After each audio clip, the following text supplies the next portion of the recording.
Les organisateurs de Rio 2016 ont été critiqués après une série de blessures graves enregistrées cette année.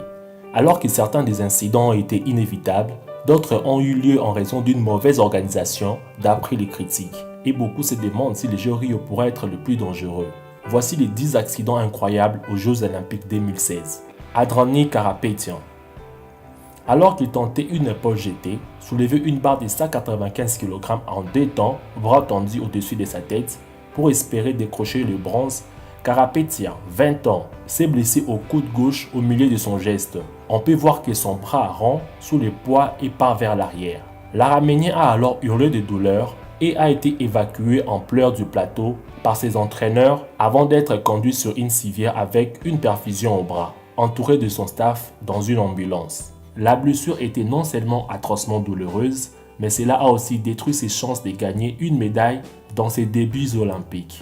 Elie Donnie, 17 ans, était sur le point de faire l'histoire aux Jeux olympiques de Rio, mais une chute choquante a failli compromettre ses rêves. Quand la compétition a pris une tournure inquiétante, Elie Donnie a fait un saut avant périllé au cours de sa routine au sol et a atterri sur son cou, ce qui nécessite une sortie rapide de l'arène. Elle a été placée dans un fauteuil roulant pendant un moment par le personnel médical pour l'amener hors de l'arène jusqu'à l'hôpital.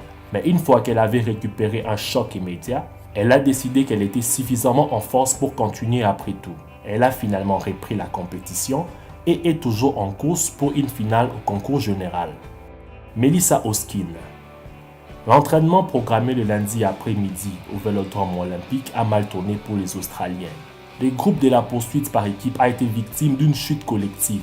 4 pistards sont tombés, mais Melissa Hoskin est restée au sol 5 minutes avant d'être évacuée du circuit. Même si les examens étaient rassurants, les contre-coups de la chute a provoqué une lésion à la hanche qui a forcé sa retraite à 25 ans. Ti Jing est venu à Rio prêt à donner son meilleur dans ce qui pourrait être ses derniers Jeux olympiques. Lors de son premier match contre Akane Yamaguchi du Japon, nous avons vu cette Malaisienne tomber suite à une blessure au mollet. À cause de cette blessure, ses espoirs partent en fumée, même pour les Jeux olympiques de Tokyo en 2020. Adeline Cornelissen.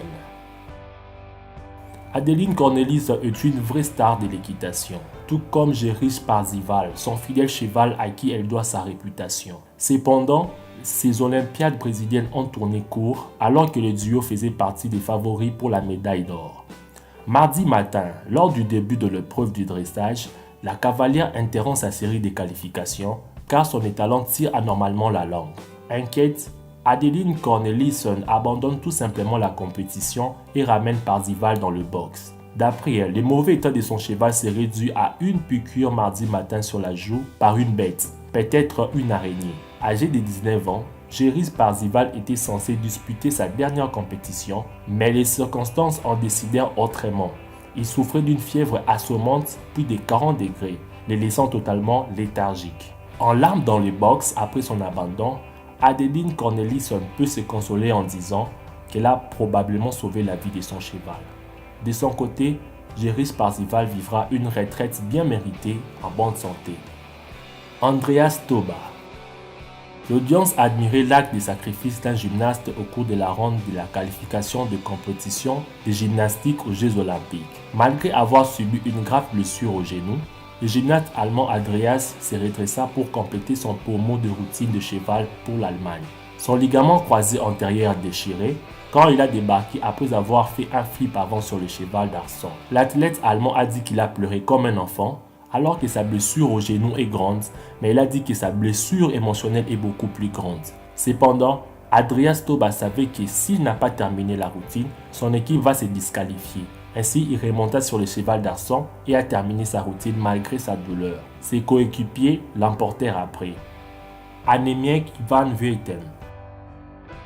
La néerlandaise Annemiek van Vleuten a été victime d'une très lourde et très impressionnante chute dans la dernière descente de l'épreuve de cyclisme sur la route des Jeux olympiques de Rio, dimanche 7 août. Van Vleuten, 33 ans, est parti en travers dans l'un des derniers virages de la descente de Viesta Cinesa, avant de faire un soleil au-dessus de son vélo. La néerlandaise a ensuite lourdement atterri sur une bordure en béton sur les bords de la route. Selon la fédération néerlandaise, Van Vleuten souffre d'une sévère commotion cérébrale et de 3 microfractures à la colonne vertébrale. Elle est consciente et parle, a précisé la fédération néerlandaise de cyclisme. Au moment de sa chute survenue à une dizaine de kilomètres de l'arrière, Van Vleuten était seule en tête de la course.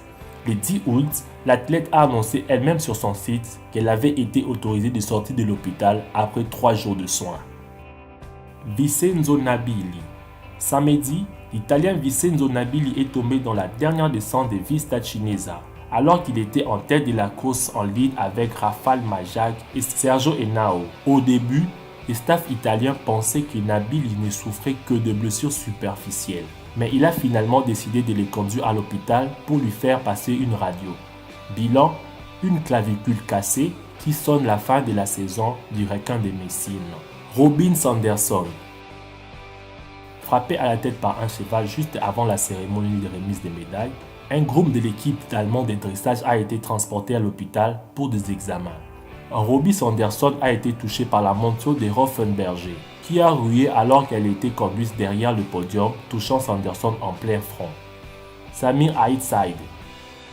Le gymnaste français Samir Aït-Saïd s'est fait une double fracture tibia-péronée à la jambe gauche dans l'épreuve du saut samedi en qualification du tournoi masculin des Jeux Olympiques 2016. Le gymnaste de 26 ans est mal retombé et s'est retrouvé avec la jambe gauche totalement tordue. Il souffre d'une fracture du tibia péroné, a précisé la délégation française sur Twitter. Conscient mais livide, il a été émené sur une civière avec une athlète à la jambe gauche sous les applaudissements émus du public.